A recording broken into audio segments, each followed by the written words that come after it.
ប្រាប់ថាអូនចិត្តរៀបការនឹងកូនអ្នកមានគេជាមនុស្សល្អឬព្រានអូនមានស្រឡាញ់គេទេអូនព្រមឬគេបង្ខំនាងមេប្រាប់ការពិតបានទេព្រោះពេលនាងបងឈឺ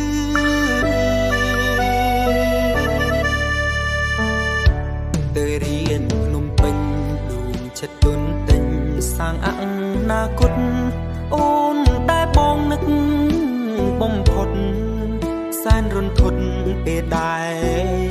បាននៅមិនសុខត្រឡប់មកស្រុកឲ្យអូនបំភ្លឺរឿងអូនរៀបការជាការប៉ឬព្រោះបងចង់លឺចេញពីមាត់អូនរៀបការថ្ងៃណាដិតសងសាចង់ចូលចងដៃគុំដាច់អាឡ័យទូគ្មាននិស័យ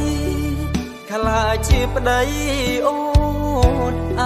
នុស្សាវរីយ៍ឬយើងទាំងពីរនឹងរលីសូនតែសូមជូនបោស្ងួនព្រោះយើងធ្លាប់ស្រឡាញ់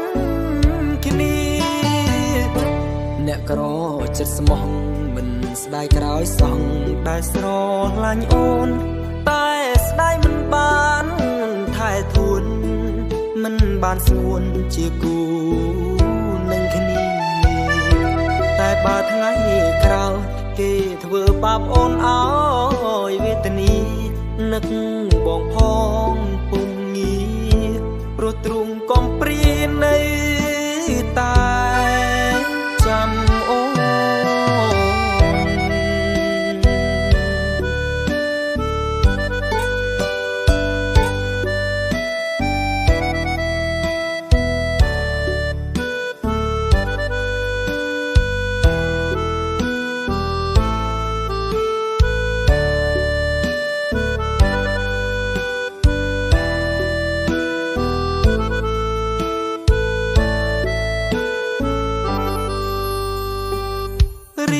ការថ្ងៃណាអាចដិតសងសាចង់ចូលចងដៃគុំដាច់អាឡ័យទូគ្មាននិស័យខ្លាយជាប្តីអូនអនុស្សាវរីយ៍ឬយើងទាំងពីរនឹងរលីសូនតែសូមជូនបោស្ងួនព្រោះយើងធ្លាប់ស្រឡាញ់គ្នាអ្នកក្រចិត្តស្មោះមិនស្ដាយក្រោយសងដែលស្រឡាញ់អូនតែស្ដាយមិនបានថែធួនមិនបានស្ងួនជាគូ